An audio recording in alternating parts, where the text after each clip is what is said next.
चाणक्य नाम का कोई व्यक्ति ना भारत में पैदा हुआ, ना इस पूरी धरती पर कहीं भी पैदा हुआ। फिर इस चाणक्य को पैदा किसने किया, क्यों किया, किस कारण किया? चंद्रगुप्त मौर्य के प्रताप को धूमिल करने के लिए इस चाणक्य को किन लोगों ने गढ़ा और किस शताब्दी में यह चाणक्य पैदा हुआ? तथ्यों और तर्कों के साथ एक्चुअल विश्लेषण करेंगे कि इस चाणक्य को कब, किसने, किस तरीके से पैदा किया, किस लिए पैदा किया। वीडियो अंत तक जरूर देखिएगा। चाणक्य नाम का कोई भी व्यक्ति चंद्रगुप्त मौर्य के दरबार में तो छोड़िए, इतिहास में भी नहीं हुआ। धूर्तों ने अपना वर्चस्व दिखाने तथा अपने को प्राचीन साबित करने के लिए चाणक्य, कौटिल्य नामक काल्पनिक पात्र का इतिहास में वर्णन किया है। अलेक्जेंडर और मौर्यकालीन विचारक Diodorus, Siculus, Plutarch, Justin, Pompeius, Trogus, Appian, Strabo, Pliny जैसे प्रख्यात ग्रीक इतिहासकारों की किताबों में चाणक्य या कौटिल्य का नाम कहीं पर भी नहीं मिलता है, बल्कि इन इतिहासकारों ने लिखा है कि चंद्रगुप्त मौर्य खुद के बलबूते पर विजयी हुए थे। चंद्रगुप्त मौर्य के ग्रीक सलाहकार मैगस्थनीज ने भी अपनी किताब इंडिका में चाणक्य का नाम तक नहीं लिया है। जब वह था ही नहीं तो उसका कोई नाम लिख कैसे सकता है उस समय काल में। अलेक्जेंडर तक्षशिला महाविद्यालय में 10 आचार्यों से मिला था, लेकिन उसमें किसी का भी नाम चाणक्य नहीं था। काल्पनिक पात्र चाणक्य का निर्माण मध्ययुगीन कथा चाणक्य चंद्रगुप्त कथा के रूप में लिखित धूर्तों ने चंद्रगुप्त मौर्य के जीवन में चाणक्य को घुसाया है। काल्पनिक चाणक्य की मनगढ़ंत बातों का विस्तृत वर्णन इनकी सन 8वीं सदी में लिखे गए मुद्रा राक्षस नाटक में दिया गया है। यह सिर्फ एक नाटक था, यह पुस्तक थी जिसका नाम था मुद्रा राक्षस, और यह नाटक था। सिर्फ इस नाटक में यह चीज लिखी गई है इन धूर्तों के द्वारा, और उसी को यह धूर्त इतिहास बता देते हैं। यह नाटक चंद्रगुप्त मौर्य के लगभग 1000 साल बाद लिखा गया था और उसमें काल्पनिक पात्र चाणक्य का महिमा मंडन किया गया था। चंद्रगुप्त मौर्य के वास्तविक शौर्य और बुद्धि कौशल को धूमिल करने के लिए काल्पनिक चाणक्य को इस नाटक के जरिए सामने लाया गया है। चाणक्य, कौटिल्य इन नामों के बारे में भी प्रमाण नहीं है कि यह अलग लोग हैं या एक ही व्यक्ति के नाम हैं। न ही यह प्रमाणित है कि प्रसिद्ध पुस्तक अर्थशास्त्र को लिखने वाला कौटिल्य है या चाणक्य है या कोई और है। सम्राट चंद्रगुप्त, बिंदुसार और अशोक के राज दरबार में चिरकाल तक मौजूद इस चिरंजीवी सम्राट अशोक के शिलालेखों, स्तंभ लेखों में भी जिक्र नहीं है।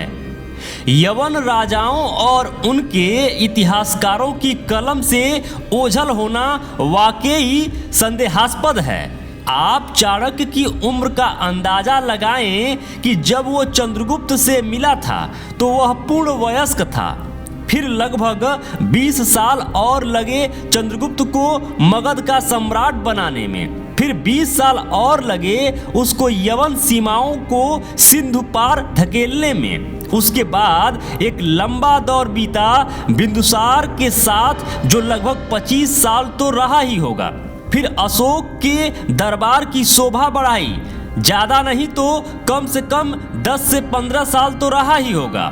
25 साल का ब्रह्मचर्य और उसके बाद कुछ वर्षों का अध्यापन भी तो था। तो जब चाणक्य से मुलाकात हुई तब उम्र 30 वर्ष रही होगी।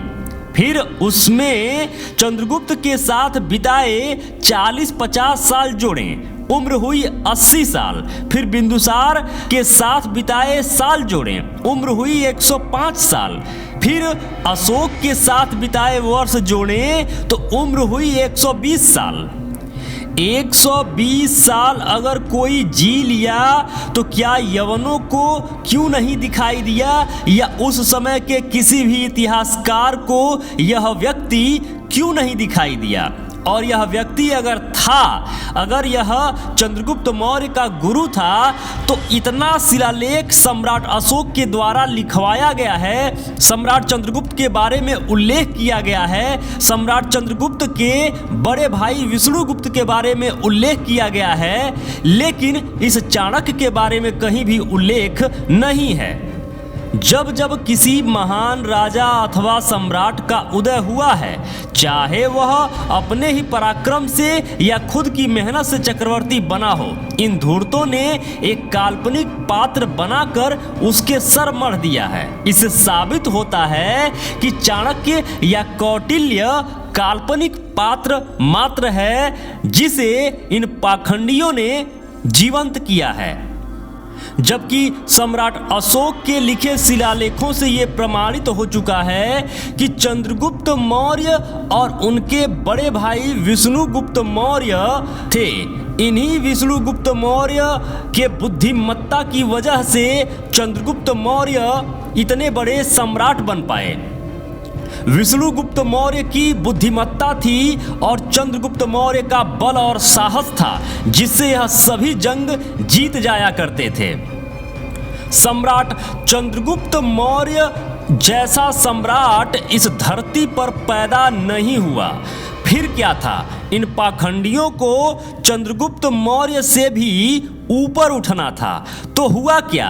8वीं शताब्दी में इन धूर्तों ने एक किताब लिखी, एक नाटक लिखा, जिसका नाम है मुद्रा राक्षस। मुद्रा राक्षस में इन्होंने झूठ का नाटक लिखा कि चंद्रगुप्त मौर्य सम्राट नहीं बन पाए होते यदि चाणक्य नहीं हुआ होता। चाणक्य ने ही चंद्रगुप्त मौर्य को सम्राट बनाया। ऐसा करके यह चंद्रगुप्त मौर्य के गुरु बन बैठे, जिससे लोगों में यह भ्रम उत्पन्न हुआ और भोले भाले भारत के मूल निवासी यह समझ बैठे कि चाणक्य असल में कोई कैरेक्टर है, चाणक्य असल में चंद्रगुप्त मौर्य के गुरु थे। यह बात वैसे ही है जैसे एक फिल्म आई थी बहुत पहले, जिसका नाम था शोले। उसमें था एक गब्बर सिंह, शायद आपने जरूर देखा होगा। तो क्या गब्बर सिंह जो इतना प्रसिद्ध था, क्या असल में कोई कैरेक्टर था? क्या जय वीरू थे? क्या बसंती थी? क्या वो असल में कोई व्यक्ति ठाकुर इस धरती पर था जिसके दोनों हाथ नहीं थे? नहीं थे ना। गब्बर सिंह कोई असल व्यक्ति नहीं था ना, एक ड्रामा है ना, एक कैरेक्टर है ना, एक फिल्म का कैरेक्टर है ना। तो फिर उसी प्रकार यह जो चाणक्य नाम आता है, यह सीधे तौर पे मुद्रा राक्षस नाटक का एक पात्र है, जिसे पाखंडियों ने बड़े ही सफाई से इतिहास के साथ जोड़ दिया।